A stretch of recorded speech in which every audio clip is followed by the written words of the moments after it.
woman known as Australia's worst female serial killer.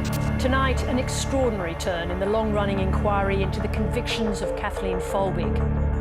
How are you guys doing? Welcome to our channel. This is the Crime Time Tales, and today we will take a look into the murder case of Kathleen Folbigg. The Kathleen Folbigg murder case is a highly controversial and complex legal saga that has captured international attention.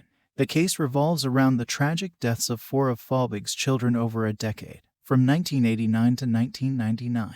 Kathleen Folbigg, an Australian woman, was ultimately convicted of their murders and remains a highly polarizing figure in the legal community. In this video, our aim is to explore the case in depth, examining the evidence, the controversy surrounding it, and the implications it carries for our understanding of justice. Before we dive into the case, can you guys be generous and do me a massive favor? Like and subscribe to our channel, as this really motivates me to dig deep into these cases and find the important information for you guys. Without further ado, let's get back into the case. So, who is Kathleen Folbigg? Kathleen Megan Folbigg, born on June 14, 1967, lived an ordinary life until the unimaginable series of events that led to her standing trial for the murders of her four children, Caleb, Patrick, Sarah, and Laura. The deaths occurred when the children were between 19 days and 19 months old, each attributed to natural causes at the time.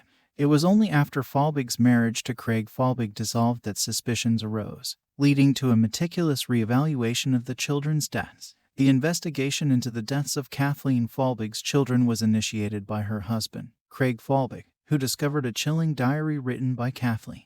In the diary, she documented her feelings of frustration, inadequacy, and resentment towards her children.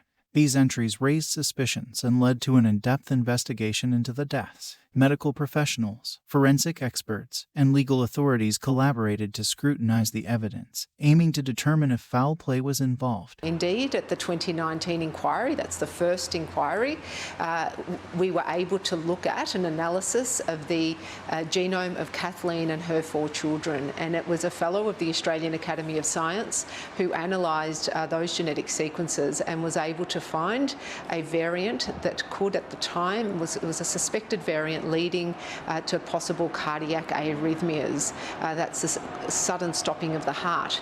The key evidence presented against Kathleen Folbigg during the trial was a series of abnormalities found in the children's medical records. These abnormalities included sudden unexplained deaths, epilepsy-like episodes, and other uncharacteristic health issues. Medical experts argued that the statistical likelihood of these events occurring naturally in a single family was extremely low, suggesting foul play. But 90 scientists and doctors petitioned for another inquiry, with evidence both Folbigg girls carried a rare genetic variant, CALM2, which can cause sudden death, and the two boys had separate rare genetic variations. Additionally, the presence of smothering-type injuries on the children's bodies further fueled suspicion.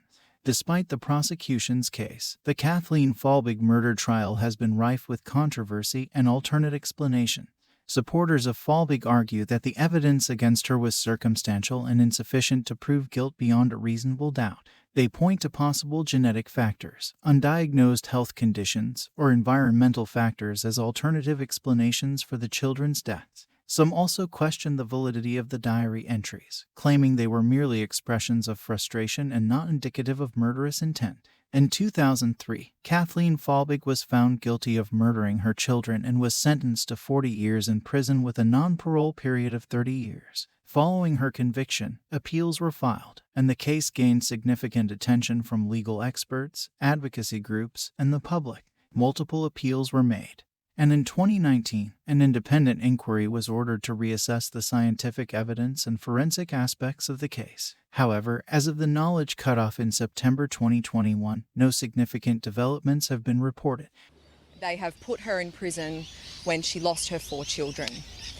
This is a tragic story, but Kathleen is an example of a broader problem in the system.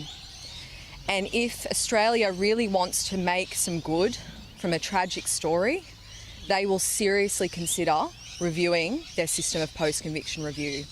The same system that took too long to get to today.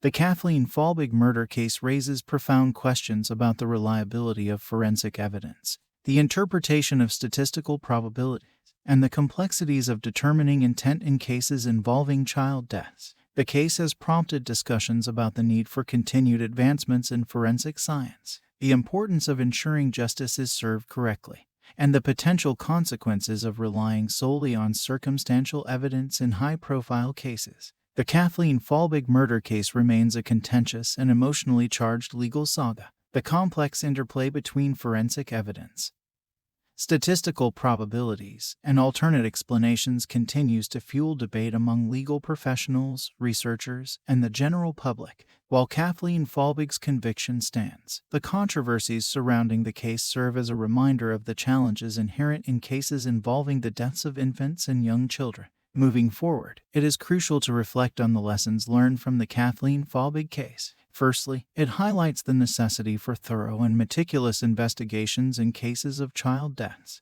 It is essential for law enforcement agencies, medical professionals, and forensic experts to collaborate effectively, ensuring that all possible explanations are considered and that justice is served with utmost care. Secondly, the case emphasizes the importance of maintaining a balance between circumstantial evidence and the need for solid scientific proof. While circumstantial evidence can play a vital role in investigations, it must be complemented by concrete scientific evidence to establish guilt beyond a reasonable doubt. The potential consequences of relying solely on circumstantial evidence, particularly in emotionally charged cases, should serve as a cautionary tale for legal systems around the world. Furthermore, the Kathleen Folbigg case highlights the significance of ongoing advancements in forensic science. As technology evolves, it becomes crucial to revisit cases and reevaluate the evidence using the most up-to-date scientific techniques. Independent inquiries, as in the case of Folbigg, can help ensure that justice is served correctly and provide an opportunity to rectify any potential errors or gaps in the initial investigation and trial.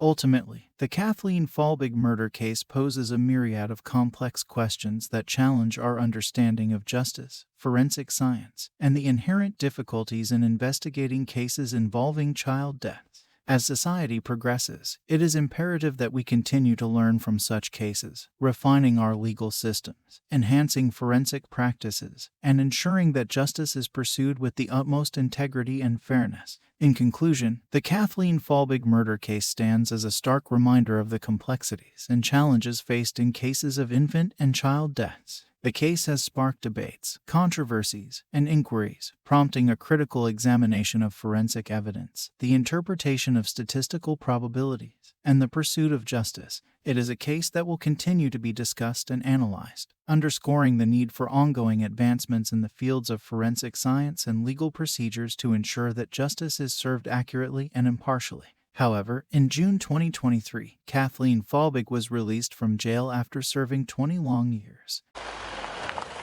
She lost everything: her 4 babies, her marriage, and her liberty. All Kathleen Folbigg has now are the clothes she's wearing. Oh my God. And the friend who never doubted her. A friendship and a life interrupted resumes after 20 years in jail. Alright guys, drop your comments and tell me what you think of this case. I mean, imagine serving 20 years in prison for something you did not do. How would you feel? Who is to blame here? The justice system, or was it a matter of finding someone to put the crime on? Unfortunately, Kathleen was at the end of the stick. I'm curious to know. Leave a comment and let's have a discussion. Look after yourselves and one another.